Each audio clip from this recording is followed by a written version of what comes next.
grab a notebook, take notes, and I guarantee that you will hit 10 million in sales in 12 months. Disclaimer na agad guys, this is going to be a long video. Ilalatag ko sa inyo ang buong roadmap kung paano kayo makakakuha ng 8 figures in sales. So first, kailangan muna natin i-identify kung nasaang step na kayo in your seller journey. And next, tuturuan ko kayo i-identify kung ano yung problema ng store ninyo. At third, kung paano gagawa ng strategies and systems para ma-solve yung problem na yun. And lastly, how to progress to the next level. Pero this is the beauty of it. Kapag sinunod niyo yung steps consistently, reaching 8 figures in sales, hindi lang yan possible. It's almost guaranteed. And as a special bonus, somewhere sa video na to, bibigyan ko kayo ng sales hack na magti-triple ng sales ninyo overnight. So be sure to stay tuned. So before we begin, let's break down the roadmap. Let me ask you this. Alam mo ba kung saan nanggagaling ang computation ng sales mo? Hindi yung typical number na nakikita lang sa Seller Center page, but the actual breakdown of the math behind it. Alam mo ba? Kailangan mong maintindihan tong concept na to para alam mo kung saang component ka nagkukulang at ano yung kailangan mong i-improve. In reality, there's only 3 vital components na bumubuo ng sales mo.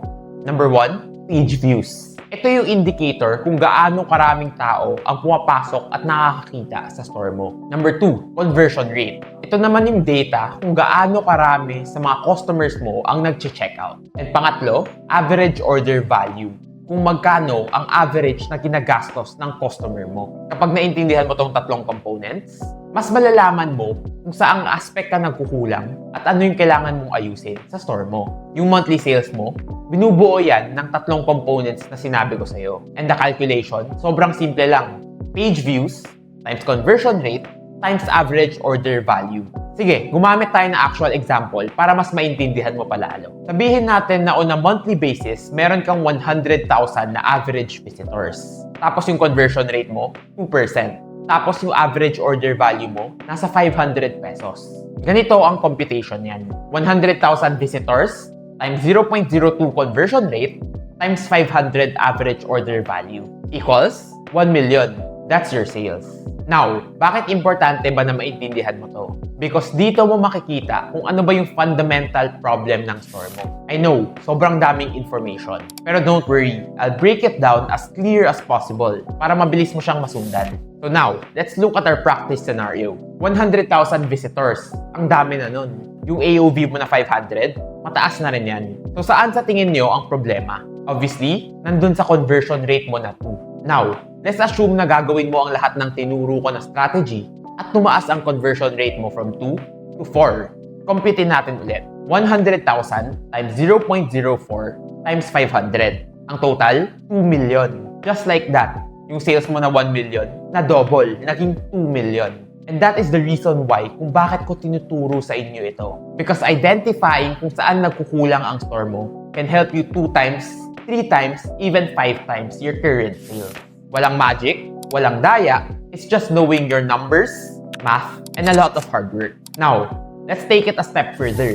Sabihin natin na yung AOV mo na 500, napataas mo siya to 800. Ulitin ulit natin ang math. 100,000 times 0.04 times 800. Ang total, 3.2 million. Just like that, from 1 million, naging 3.2 million na ang sales. At ang kagandahan pa dyan, hindi ka gumastos sa ads, sa marketing, kasi alam mo, hindi traffic ang problema mo. But instead, it's conversion rate and average order value. But make no mistake, understanding kung saan nagkukulang ang store mo, it's just the first step. After that, kailangan mo pa mag-dive deeper para i-apply ang mga strategies to fix the underlying issue of your store. Pero of course, don't worry kasi tutulungan ko kayo every single step of the way. Now, ang gusto kong gawin mo ngayon ay tumingin ka sa sarili mong store. In the past 30 days, ano sa tingin mo yung problema? Is it your conversion rate? Is it your visitors? Or is it your average order value? I want you to comment down below kung anong aspect ang nagkukulang sa store mo. That way, makikita ko kung ano yung common struggles ng karamihan para magawa ko siya ng video dedicated just for that. Okay, now, let's proceed. For this part of the video, itatakal naman natin yung mga solution at strategies na pwede mong gamitin if the problem of your stores is the visitors. Disclaimer ulit guys kapag visitors ang issue ng store mo, you will definitely need to spend money on marketing to improve this. Pero don't worry, I'll also share recommendations na pwede mong gawin kahit hindi ka muna maglabas ng puhunan. Now, when it comes to increasing your visitors in Shopee, there are actually two main components. Can you guess what they are? Yes, tama ka. Ads and affiliate marketing. Ito yung two sure traffic generating activities na pwede mong gawin. And once you learn and implement them properly, you can almost guarantee a 5 to 10 times increase in visitors. And if you don't believe me, let me show you a case study.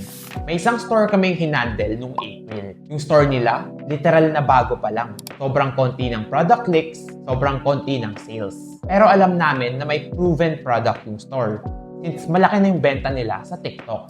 Ang ginawa namin, sinundan namin ang roadmap to 8 figures. And the first problem na nakita namin is the product clicks. Sobrang konti lang. At ang sales na nasa 3,000 lang. At nung in-apply namin yung step-by-step para mapataas ang product clicks, gamit ang ads at affiliate, nung May, ang resulta, umabot na sa 72,000 ang product clicks. That is 17,000% increase in just 1 month. At ang sales, from 3,000 to 648,000.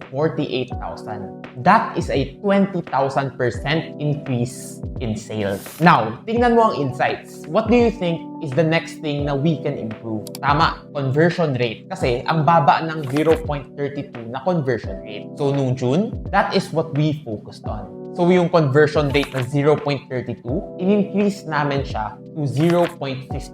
Hindi man ganun kalaki ang increase sa product clicks, na only 24% increase, ang sales, umabot na sa 1.5 million in 2 months. That is a 142% increase. And you know the driving force behind that? Hindi na siya product clicks. Conversion rate naman.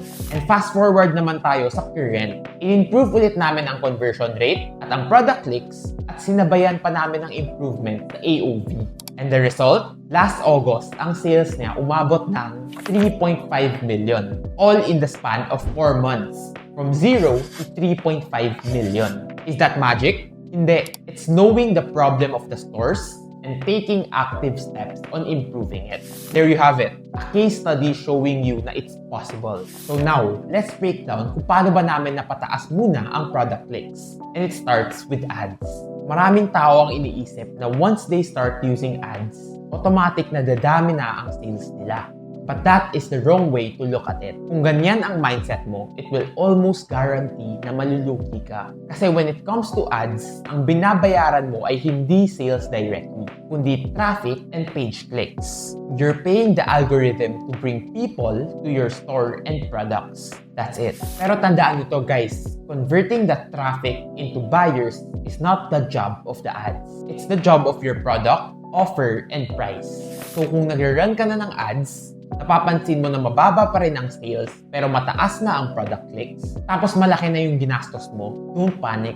Ang kailangan mong gawin ay move on to the next part of the video wherein we focus on improving your conversion rate. Now, I'm going to quickly break down each component when it comes to running ads para alam mo kung paano mo babasahin ang mga numbers mo at kung ano yung dapat mong ayusin sa ad campaign mo. Let's start with ROAS, which stands for Return on Ad Spend. In simple terms, ito yung sukatan kung gaano kasulit ang pera na ginagastos mo sa ads. Formula is super simple. Revenue divided by ad spend. Example, gumastos ka ng 500 in ads and nakabenta ka ng 2,000 in revenue, then 2,000 divided by 500 is equals to 4. Yan ang ROAS mo, 4. Kaya simple lang yan. The higher the ROAS, the higher the returns.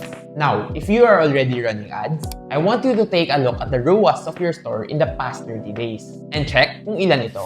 Now, I want to clear a common misconception a lot of sellers have. Porket mataas ang ROAS, automatic maganda na agad ang ad. ROAS is subjective. Depende ito sa goals mo. Let me give you an example. For example, sabihin na natin na in the past 30 days, gumastos ka ng 100 and you were able to generate 10,000 in sales. That is a ROAS of 100. Parang sobrang ganda, di ba? Pero bigyan kita ng isa pang scenario. Gumastos ka ng 10,000 and yung ROAS mo 10. That means 100,000 in sales. Lagyan pa natin ng context. Sabihin natin na ang profit margin mo ay 50%. Meaning, kalahati ng sales ay kita mo. Sa tingin mo, saang scenario ka mas kikita? I'll give you a clue kung ano yung mas maganda. Yung 10 ROAS na naka-generate ka ng 100k sales. Now, I'm not saying na pangit ang mataas na ROAS. Don't get me wrong. Ang point ko ay ito. Ang ROAS ay nakadepende sa goal mo. Kung mataas ang profit margin mo and kaya mo mag-scale to millions in sales,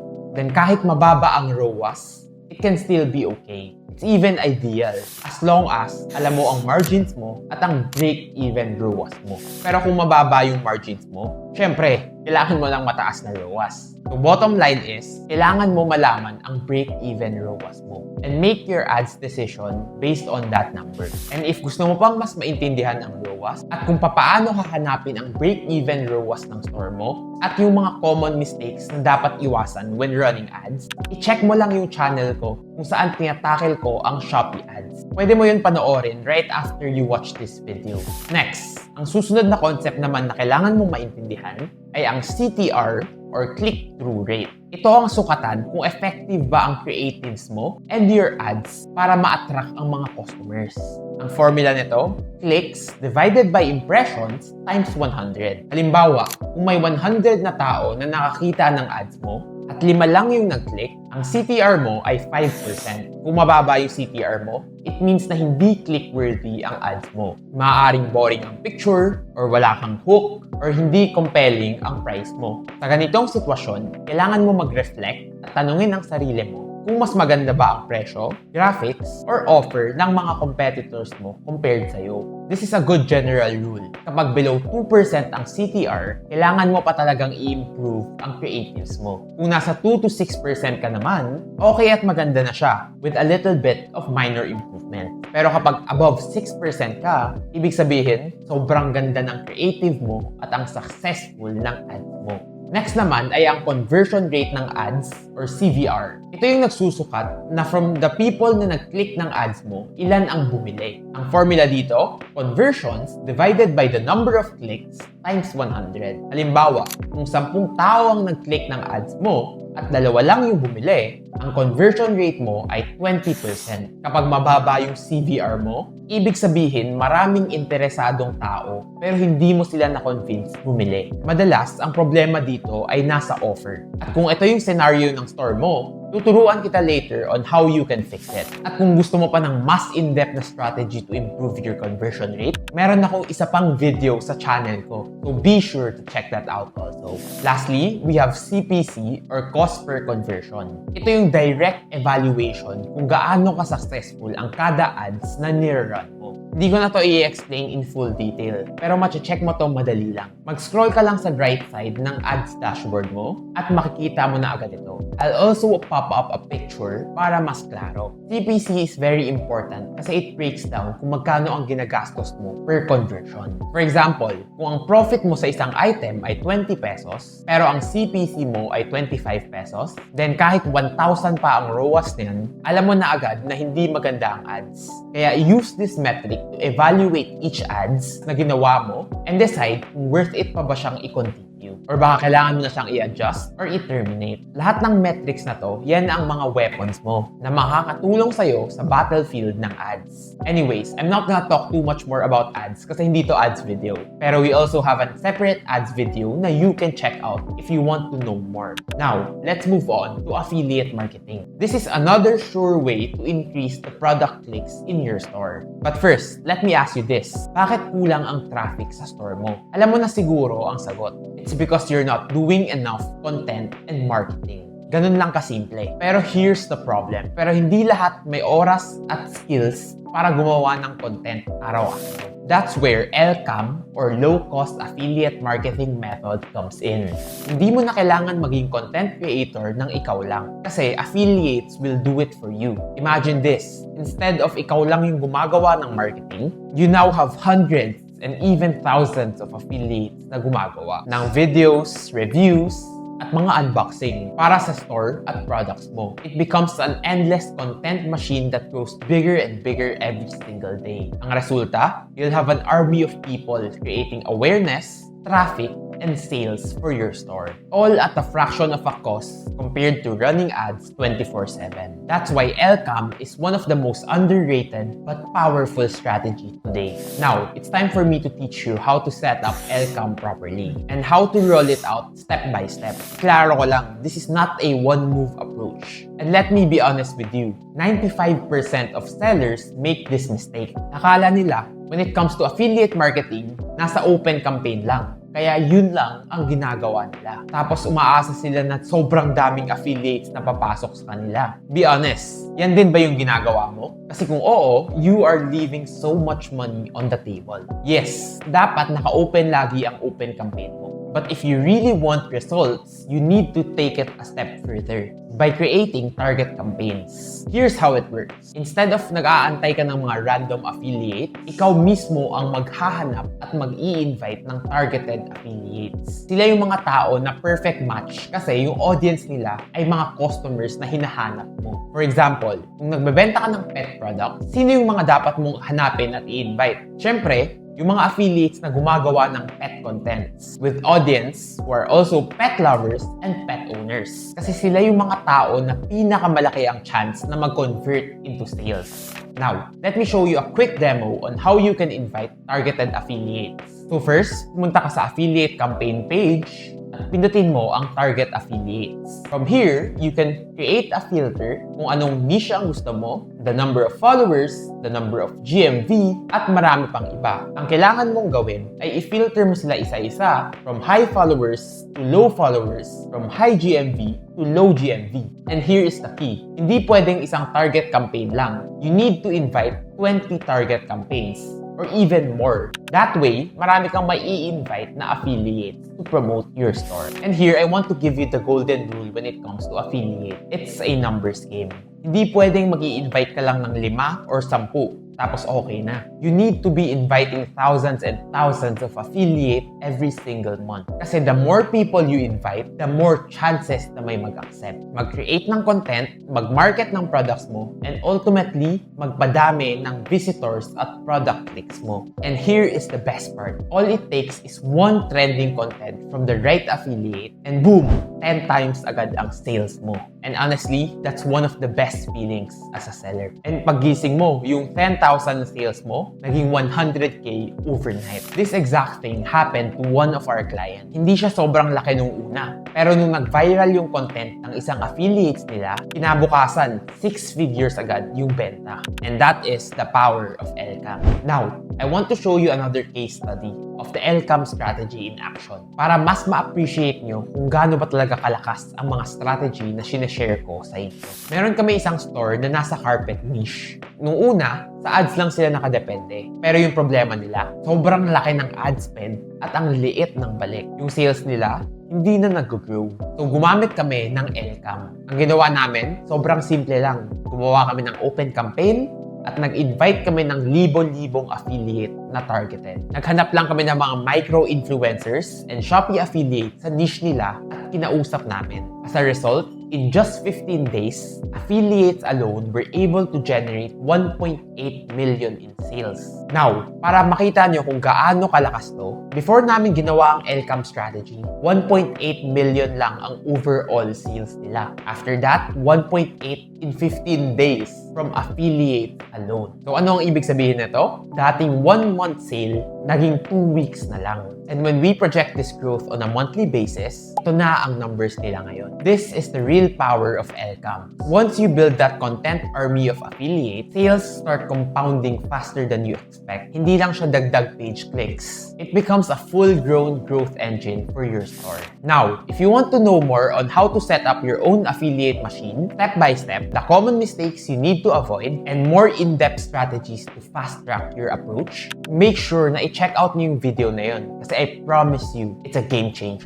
And ito guys I want you guys to do it right after this video. I'm not telling you guys na gumamit lang kayo ng affiliate at wag ads. But rather, you have to use both together para mapataas mo talaga ang product clicks mo. And that is the secret. Hindi ka dapat nakarely lang sa isang strategy. You need to do everything, you need to test everything, para alam mo kung ano ang pinaka-effective. And ito yung pro tip guys, para malaman nyo kung product clicks ang problema ng store nyo. I-check nyo ang product clicks nyo in the last 3 months. If in the last 3 months, tuloy-tuloy consistently tumaas ng at least 30% ang product clicks nyo, congratulations! The product clicks of your store is healthy and growing. Pero kung stagnant lang siya, or worse, bumababa, ibig sabihin, may mga bagay ka pang hindi nagagawa or hindi na ma-maximize. That means ang dami mo pang untapped potential na naiiwan on the table. So review your product clicks and traffic now and identify kung kailangan mo bang i-improve ito or hindi. Ads, affiliate, and contents, remember, growth leaves clues. Makikita nyo yan sa data nyo. Now, if nagawa mo na ang lahat ng sinabi ko and consistent na tumataas ang product click sa store mo, it's time to discuss the CVR or conversion rate ng store mo. Simple lang, conversion rate is calculated by product clicks divided by the number of orders. Ang ibig sabihin ng conversion rate is how well your store converts and performs. Kapag mababa ang conversion rate, ibig sabihin hindi compelling enough ang offer mo or mas maganda ang offer ng competitors mo. Kapag nakita mo naman na mataas ang conversion rate mo, that means your offer is good already and you can focus your attention sa pagpapataas ng traffic at product clicks. As a general rule of thumb, mababa ang conversion rate if it's less than 4%.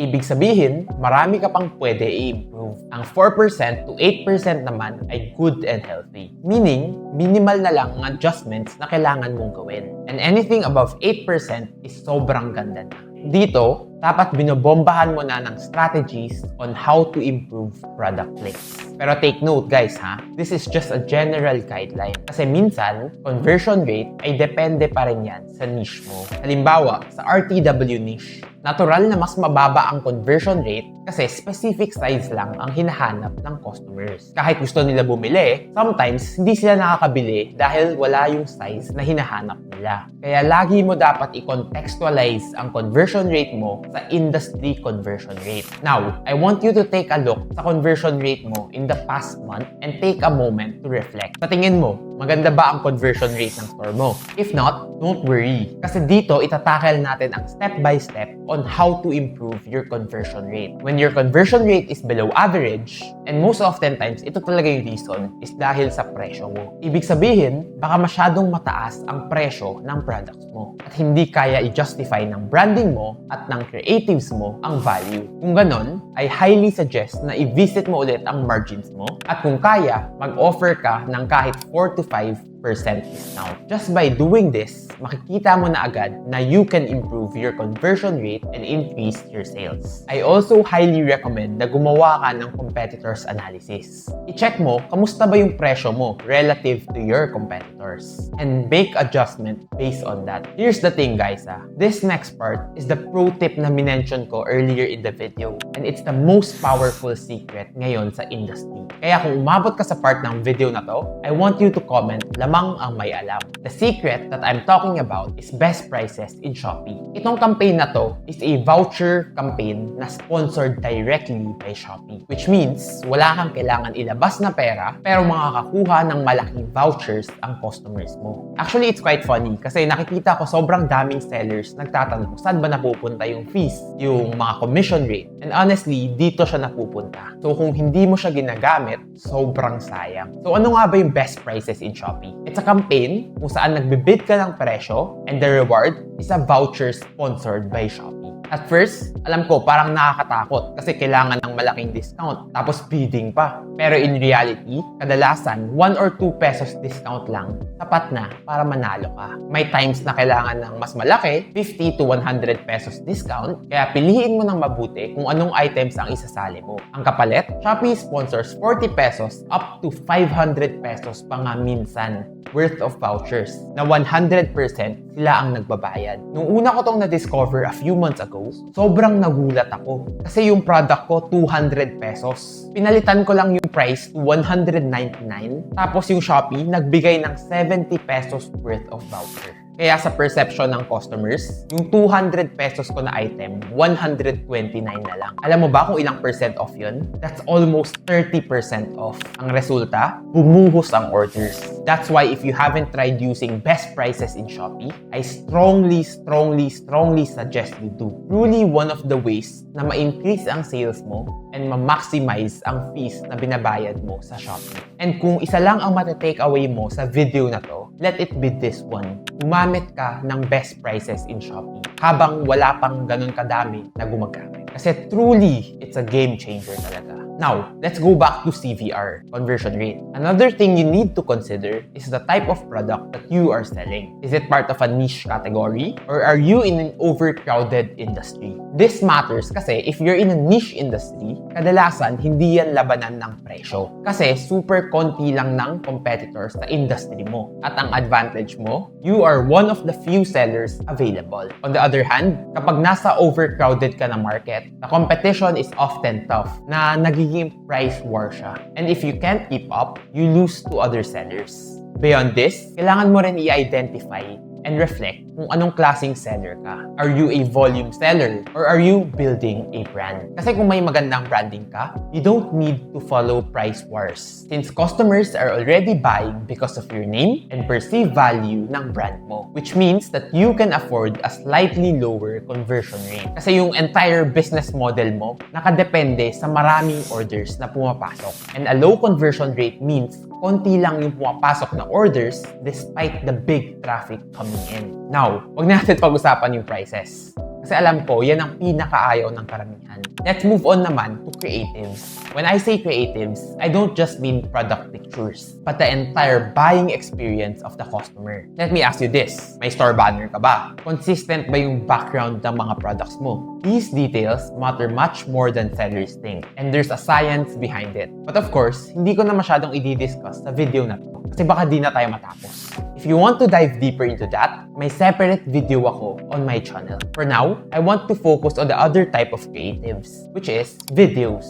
Sa Shopee, there are two types of videos. Una, yung nasa product page mo, where you need to highlight the features and quality of your product. Pangalawa, yung ipopost mo sa Shopee feed mo. But first, let me ask you, nagpo-post ka ba dun? If not, this is your sign to start doing it. Kasi sayang ang chance to boost your conversion rate. My recommendation, post short daily videos. Hindi kailangan sobrang complicated as long as consistent. Why? Kasi bago bumili ang isang buyer, madalas, chine-check muna nila ang videos. And if they see na you're active and posting content, mas mataas ang chance na bibili sila sa'yo. Meaning, a higher conversion rate for your store. Simple, but extremely effective. Next is live selling. Ito yung ginagawa ng lahat ng top sellers ngayon. And for a good reason. Think about it. Ano ba ang mas makaka-convert? Isang static na product page? Or isang tao na pwede sumagot sa questions ng buyers in real time while highlighting the benefits and features of your product on the spot? Live selling gives you that extra edge. Pero don't worry, of course, hindi mo kailangan agad ng malaking investment or sobrang professional na setup para magsimula. Kahit simpleng equipment at maayos na lighting lang, that's okay already. The most important thing is to be energetic, engaging, and authentic. Yan ang nagdadala ng consistency in viewers and sales. Now, if nagla-live ka na at konti pa lang yung nanonood, here's another pro tip, guys. Gumamit ka ng Shopee Live Points kahit 0.2 cents lang. Sobrang laki ng chance na tataas ang viewers mo, and that's one of the best strategies out there. Another sobrang underrated na benefit ng live selling is yung mga vouchers na binibigay ni Shopee. For example, kapag na-meet mo yung requirement nila on number of live hours, bibigyan ka nilang vouchers worth 30 to 60,000 para sa mga customers mo. That's basically another extra 20 to 30% discount na galing mismo kay Shopee and hindi sa'yo. Ibig sabihin, you can offer a better deal, a better price, and attract more customers and convert more buyers. without directly lowering your prices. So ano pa ang hinihintay mo? Simulan mo na ang live selling and take full advantage of this benefit. Kaya kung nag-increase ulit ng fees si Shopee, alam mo na kung saan ito napupunta at take full advantage of it. Now, let's move on to vouchers and discount offers. By running these campaigns, mas lalo mo pang mapapataas ang conversion rate mo. There are actually two kinds of voucher, platform-sponsored and seller-sponsored. When it comes to platform-sponsors, ito yung mga nabanggit ko kanina, such as best prices in Shopee at yung mga live vouchers.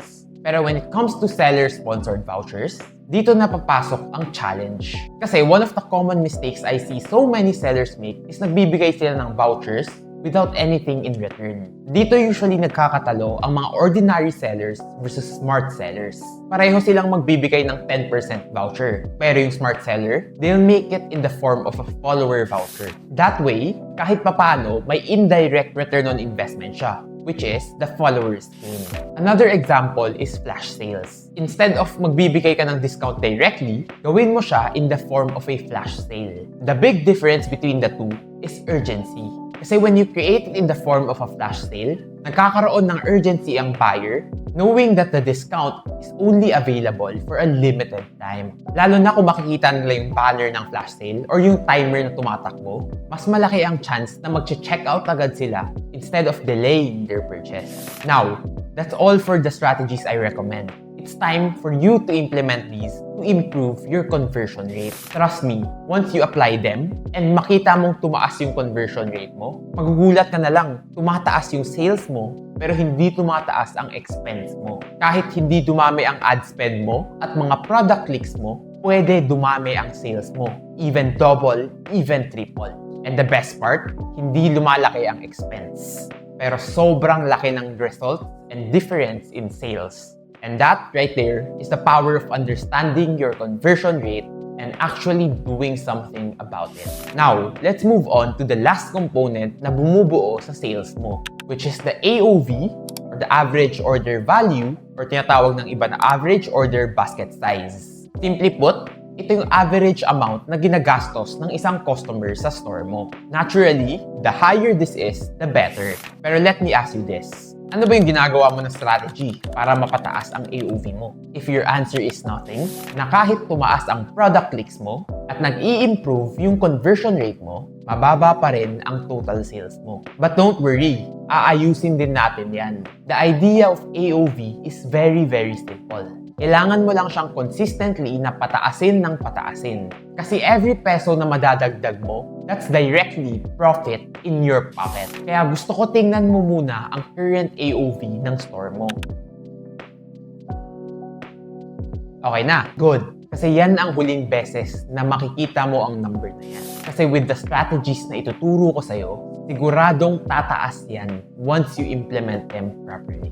When it comes to increasing your AOV, the real secret lies in upselling. Simple lang, kailangan mo maengganyo ang customer mo na bumili ng mas marami sa store mo. And the good news is, hindi mo kailangan maging pushy or complicated. You can do this by using the built-in tools in the platform. Think of it this way. Para siyang mall or ukay-ukay na may nagsa-sales talk sa'yo to convince you to buy more. Pero this time, si Shopee na mismo ang gumagawa nun for you through its marketing tools. Let me give you an example. Let's say, gusto mo gumawa ng voucher for 6% off. Kung ang average basket mo ngayon ay 100 pesos, imbes na diretso ka magbigay ng 6% flat off, ang pwede mong gawin ay for 99 pesos minimum spend, you get 3% off. Tapos, add a layer na 120 pesos min spend and 6% off. Sa ganitong paraan, mas maiengganyo ang customer na magdagdag ng konti sa cart nila para umabot sila doon sa 120 pesos. Kasi ang nasa isip ng customer, 20 pesos lang idadagdag nila, pero ang laki ng discount na makukuha nila. Technically, same lang na 6% off, pero after hundreds and thousands of orders na 120 pesos, napataas mo na ang basket size ng customers mo. And that right there is the idea. When you're giving vouchers or doing something promotion related, dapat meron kang clear strategy. Next is the use of add-on deals and bundle deals. For example, you can create bundle discounts like buy 3 for 2% off, buy 4 for 4% off, or buy 6 for 5% off. Para siyang wholesaling, pero within the platform. By doing this, naturally, tataas ang AOV mo. And directly, your sales. Let me give you another example on how powerful AOV is. Alam mo ba kung mapadoble mo ang current AOV mo while keeping your product clicks and conversion rate the same? Alam mo ba kung ano mangyayari sa sales mo? Magdodouble ang sales mo. That's why you need to do everything in your power para mapataas ang metric na AOV. Of course, dapat your margin allows it. And last but definitely not the least, ang free gift upsell ni Shopee. Isa sa pinaka-common na naririnig ko na comment sa recommendation na to, sobrang dami na ng fees at expenses. Magpapa-free gift pa ako. and you are absolutely correct. Pero ang point ko dito is, hindi naman kailangan mahal or best-selling items ang i-free gift mo. Pwede mo gamitin yung mga patapon na stocks, slow-moving, hindi na nabebenta, or mag-e-expire na. Instead na itatapon mo lang siya, gawin mo siyang free gift. At least, na-contribute siya on increasing your AOV. Let me give you an example. Sabihin natin na ang current AOV mo ay 200 pesos. Pwede ka mag-set ng free gift with a 240 minimum spend. Kapag nasa checkout na yung average buyers mo, may isip nila, Ay, 40 pesos lang naman yung kulang. Sayang, kunin ko na para may free gift. aminin mo, ganyan din tayo bilang buyers. The key is, dapat hindi masyadong malayo ang milestone. Dapat mukha siyang achievable, mukha siyang malapit lang. So kung AOV mo ay 200, gawin mo siyang 220 or 240, huwag yung 400 or 500 yung min spend mo. Kasi masyado na siyang malayo and tendency is, hindi na siya ipupush ng buyer. And pro tip, guys, hindi dapat ito one-time strategy lang. Kailangan, paulit-ulit mo siyang ina-adjust. Kapag napataas mo ng AOV mo from 200 to 230, ilagay mo naman ang next free gift mo sa 250 and 300 and so on. That way, step by step, consistently mo napapataas ang AOV mo in a sustainable way. Lastly, this is something I added super last minute dahil sa bagong order processing fee ni Shopee na 5 pesos. And that is the use of bundle SKUs. Instead of nagbebenta ka ng mga listing one by one, which becomes costly dahil sa bawat maliit na order, binabawasan ka ng Shopee ng order processing fee. You should start utilizing bundle listing variation. For example, you can create offers like buy 5, take 1 or 10 pieces per pack. Think about it. Kung ang item mo ay 20 pesos each at may 10 separate orders ka, that means 50 pesos agad ang kaltas ni Shopee. Pero kung gagawin mo siyang 10 pieces per pack with a 20 pesos discount, kahit na may dagdag pa na 5 pesos OPF, nakatipid ka pa rin ng 25 pesos. On top of that, mas mapapataas mo pa ang AOV mo, which directly boosts your sales and your efficiency.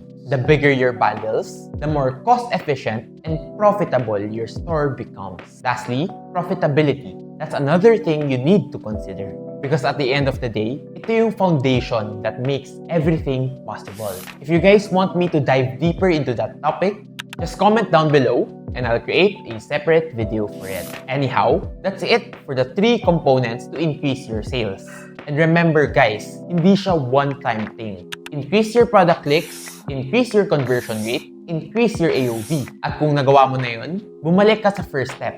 Kasi your sales can always be higher. Your product clicks can always be more.